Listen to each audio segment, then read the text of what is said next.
Thank you very much for coming. Before I get started, I would like to request that everybody silence their cell phones.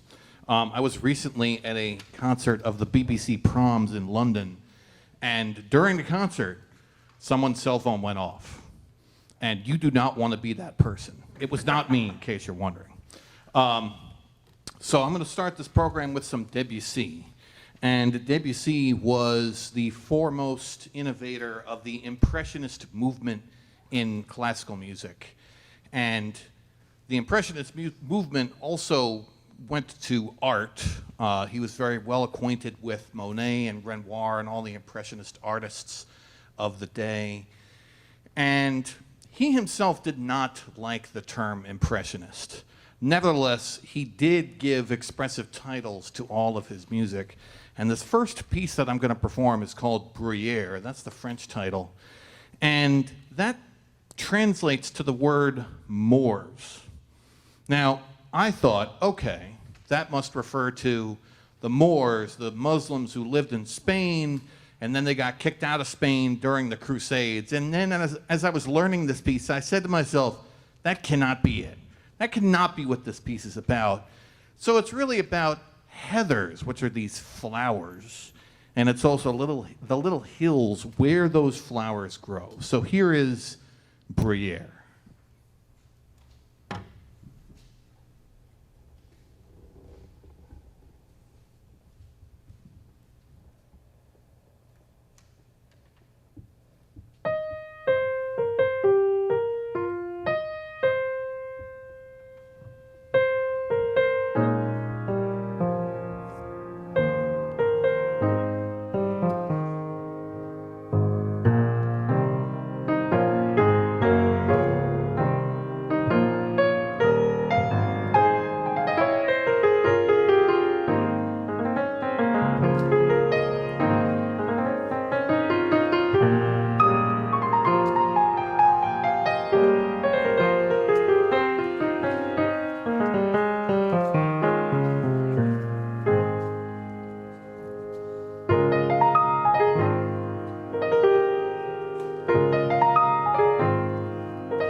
Thank you. So for this next piece, about 6 months ago, I was at my parents' house in West Hampton, and I was reading through a bunch of Debussy preludes. And my mom was in the kitchen making dinner, and my dad was upstairs in his office. And when I got to this prelude, they both, at some point, stopped what they were doing and came out and said, what is that piece? And I said, oh, it's this Debussy prelude, you know, and they were like, that's really good. You're going to learn that and perform that, right? And I'm like, I guess I am. So it's this piece. And Debussy was inspired to compose this piece by, of all things, a newspaper article. Now, kids who are in the audience, do you know what a newspaper is? Have you ever read a newspaper? He read this article. This article was about the coronation of a British king in India. Now, you have to recall that at this time, India was a colony of the British Empire. And Debussy never went to India, probably never met an Indian person, but he read this article and he found it so interesting and so exotic, he was inspired to write this piece. And he also probably had a negative view of the British because he was French. But because it's about this coronation, there are elephants involved. Apparently that's a normal thing in Indian coronations.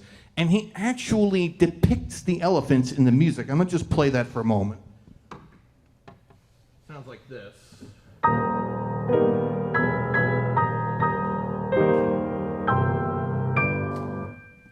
So when I get to that, you have to say to yourself, oh, that's the elephants. And even the title of this piece is taken from that article. So, and the title's in French, and I am not going to butcher it because I did take French, but my pronunciation is not that good. But it translates to the Terrace for Moonlight Audiences. So here is that piece by Debussy.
Thank you.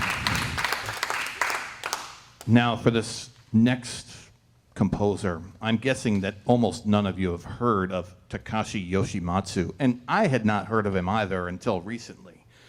Now, I listen to a lot of YouTube, and obviously I listen to a lot of classical piano music, but what you may not know, and what my students know, is that I also love Godzilla movies, and I love listening to the soundtracks to Godzilla movies.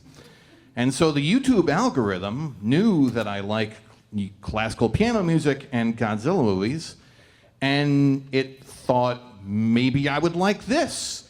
And I did. In fact, I really, really love this guy's music. And so I'm going to play two of his Pleiades dances. The Pleiades dances are about star clusters. They are not about constellations. Those are what we see from our vantage point. And those stars are not always actually close together. But these are about star clusters. And this first piece has, I believe, one of the coolest titles of any classical piece of music. This is The Lullaby in the Celestial Night.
Thank you.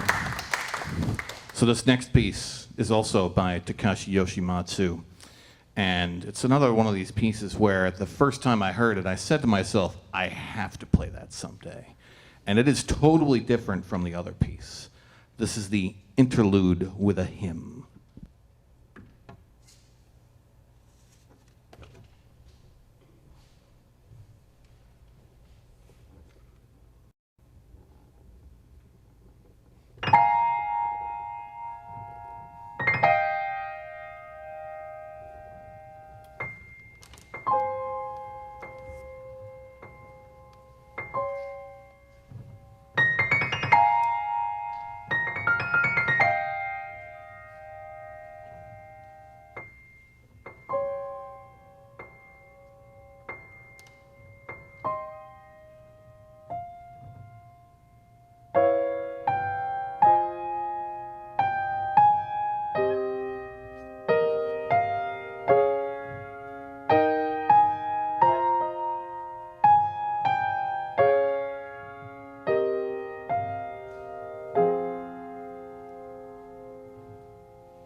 Thank you.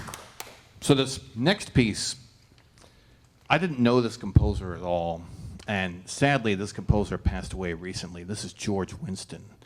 And so before I hurt my knee, I played squash a lot, and one of my favorite opponents was a guy named Bernie Chang, and he's also a judge in Suffolk County, and he knew that I played the piano, and he said, Jonathan, you should listen to this guy, George Winston, and he burned me a few CDs, and back when I still had a CD player in my car, started listening to this music, and I really liked it, especially this piece.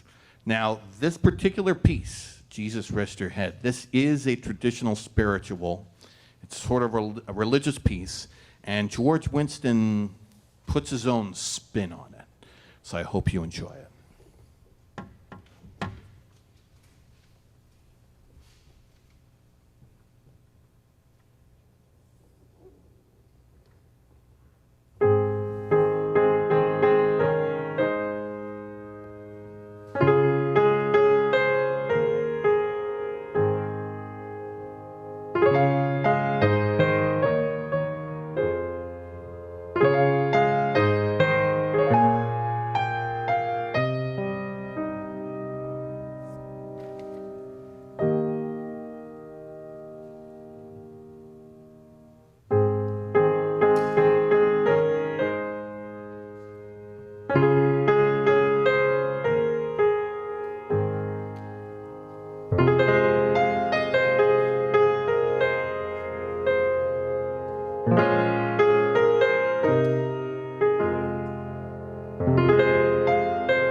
Thank you. So for this next piece, this is written by Hubert Howe, and he is my dad. He's right there. And this is, yes. We also play bridge together. We're playing tomorrow, right? Okay, good. And so in the program notes for this piece, he writes that this is his musical depiction of waking up from a dream. How when you wake up, you know, sometimes you have a memory of the dream, but it's hard to remember. And you're waking up, so your brain's not all there anyway. And so about a month ago, I was at my parents' house giving a performance of this piece, and I gave that description that my dad wrote in the program notes. And after the concert, he came to me and he said, Jonathan, you forgot to mention the most important part about the dream. And I said, really, what's that? And he said, it's the fact that the dream does not make any sense. So I think that you will agree with that after you hear this piece. So here is Dream by Hubert Howe, my dad.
Thank you very much.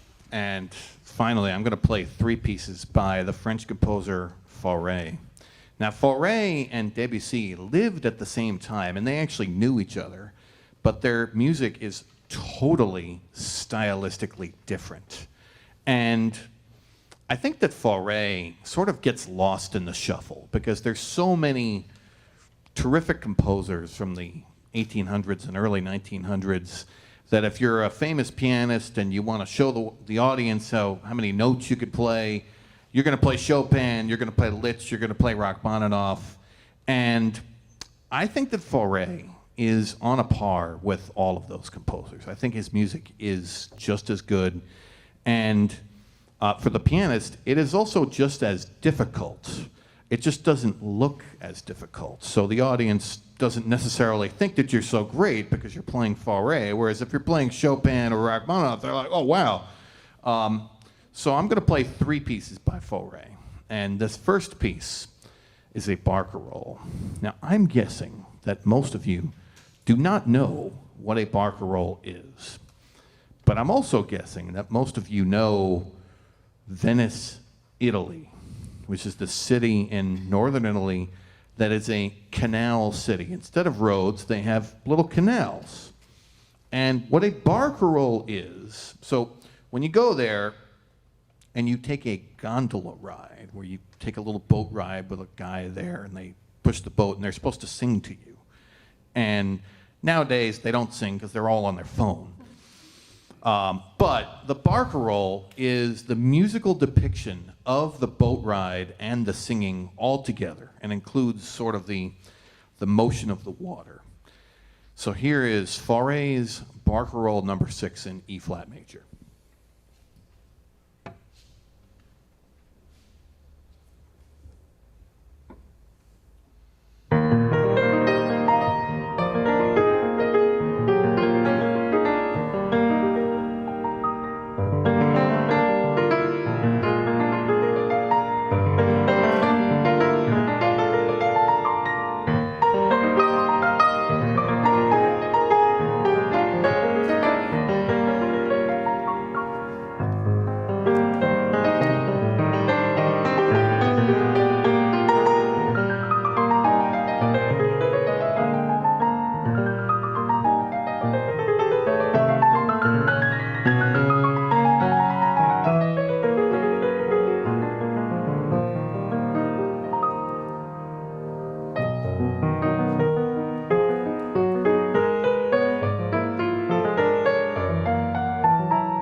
Thank you.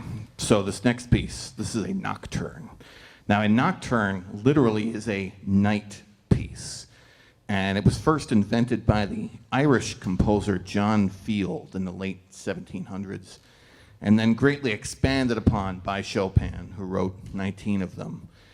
But I believe that the nocturnes of Fauré, and he wrote 13 of them, are just as amazing. And in this case, I don't think Chopin ever wrote a piece as dark as this. This is Fauré's Nocturne Number 1 in E flat minor.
Thank you.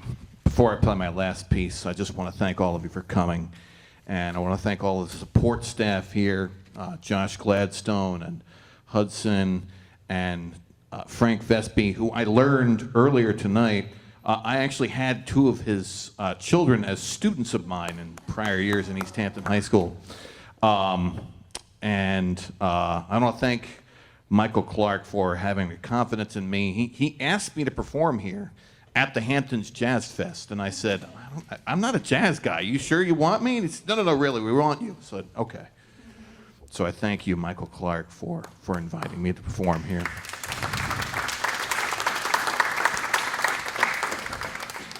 And this last piece by Faure, this is an impromptu, which theoretically means that he improvised it, which when I play it, you're going to say, he improvised that?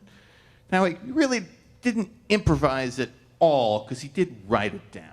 But nevertheless, I think this is a gorgeous piece. This is another one of these pieces where the first time I heard it, I said to myself, someday I'm going to learn that and I'm going to perform it.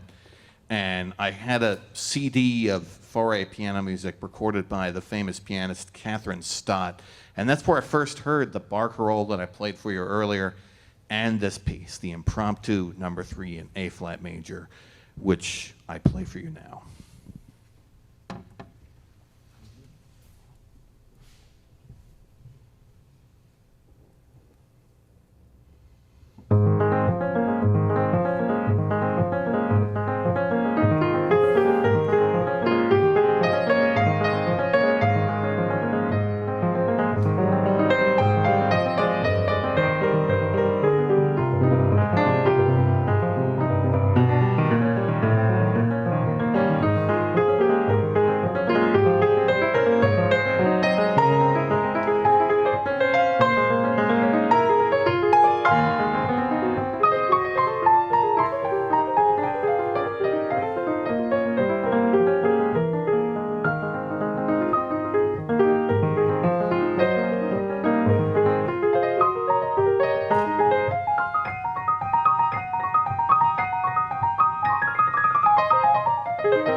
Thank you. Thank you.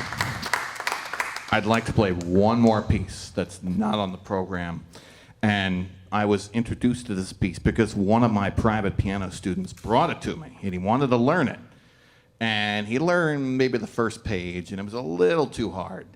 And so I was sort of learning it with him, and then I learned it. And then one day at school, he said, "Oh, can you play that for the class?" And so I did, and they loved it. And this is Mia and Sebastian's theme from La La Land. And it is arranged by the famous YouTuber Leiki Ueda.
Thank you again.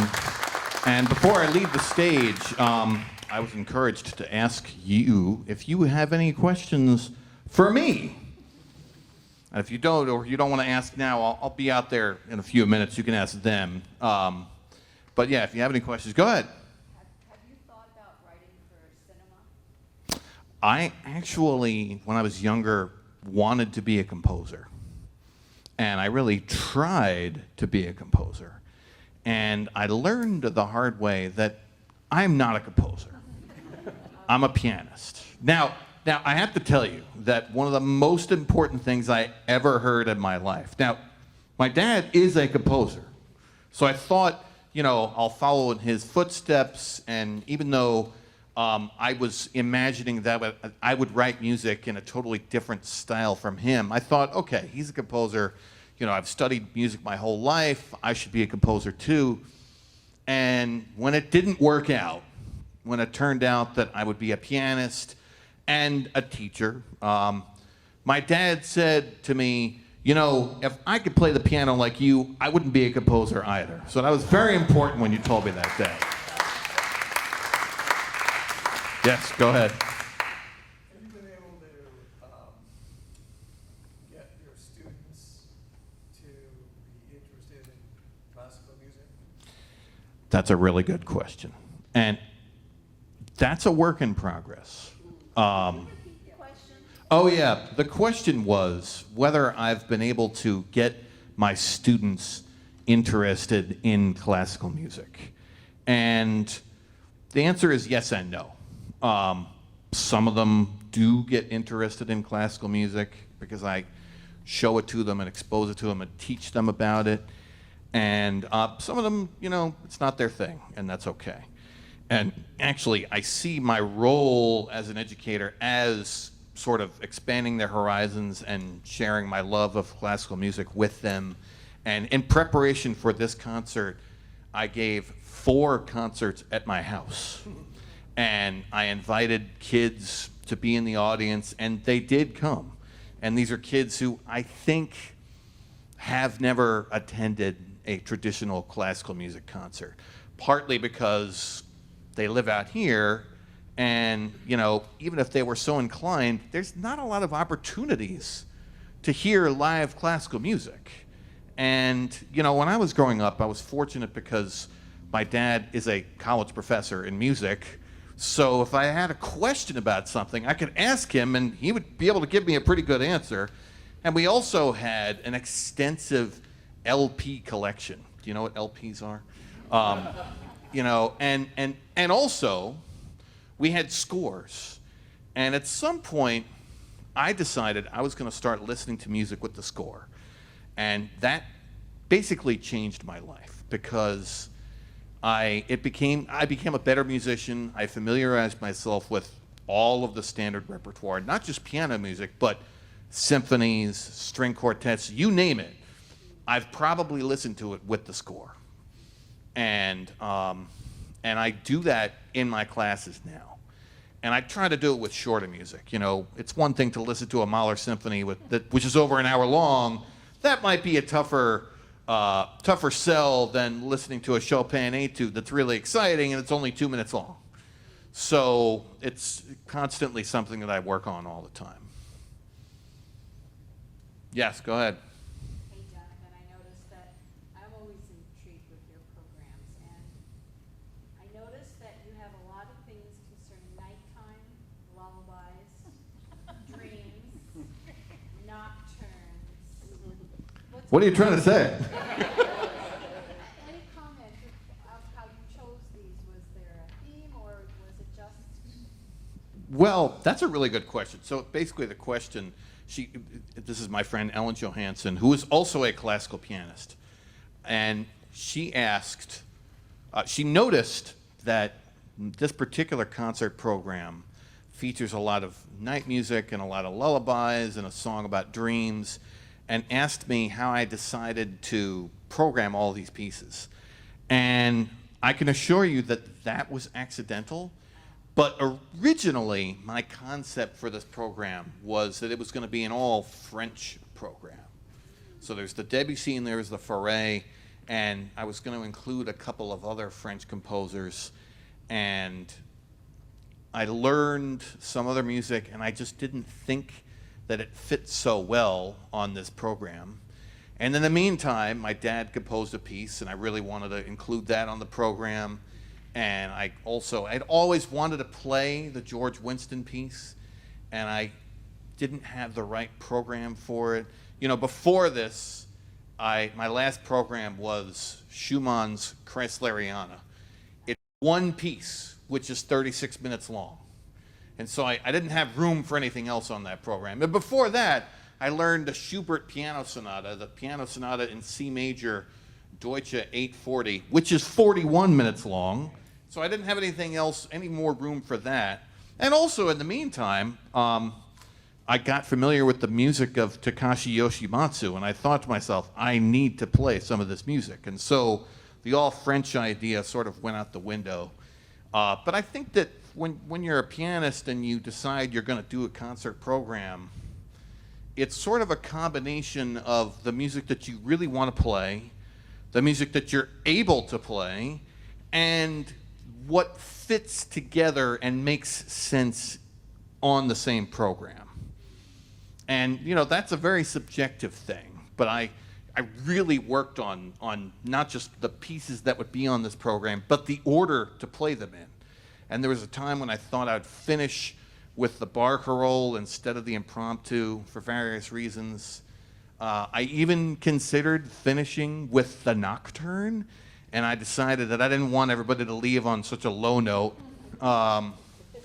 And as a pianist, I think that you would agree it's something that we do think a lot about. And in fact, this is going to be my last performance of this program, and I'm already thinking about what's going to be on my next program, and I have to watch myself. I have to remind myself, no, focus on this program, and then when you're done with that, you could start worrying about that next program. Any other questions? Yeah, go ahead. Have you ever had an extraordinary student come into your class when you knew was just a natural musician and help that person along, and how did you do that if that's the case? Yes, I have, multiple times. One of my former students is named Brian Johnston, and I had him in 5th grade band and then 6th grade band, and he played the trombone, and he was better than all the other kids, but I didn't know that he would eventually become a professional trombone player. And he is currently, I believe he's with the Fort Wayne Philharmonic, but don't quote me on that, I could be wrong. But he just moved, okay. He's with Detroit, I think. Okay. Yeah, he just popped up. Yeah, he is a professional trombone player. And just this year, I mean, I've had others, but this year I had a student who just graduated, who's named Emily Ryan, and she is a composer. And she's composed maybe 20 or 30 pieces of music in their entirety. And we actually played one of her compositions in high school band at our spring concert. A really interesting, innovative piece. And she's going off to college now. I think she's going to Carnegie Mellon, and she's going to be studying both computer science and music. But a really, really unique thinker and fine musician. She's also an accomplished clarinet player. And so those are just two of the people that come to mind. But yeah, we've had a lot of really talented kids come through East Hampton. So in that regard, I've been very, very fortunate. Yes, go ahead. What time signature was barcarolle in? That's a really good question. All barcarolles are in 6/8. Except for the most famous one, which of course is by Chopin, which is in 12/8. But 12/8 is really just 2 6/8s put together. And if you don't know what that means, that's okay, you know. But that's a good question. Any other questions? All right, well, on that note, I'm going to leave the stage. I'm going to go freshen up a little bit. And thank you again for coming. And thank you, LTV, for hosting. And we'll see you next time.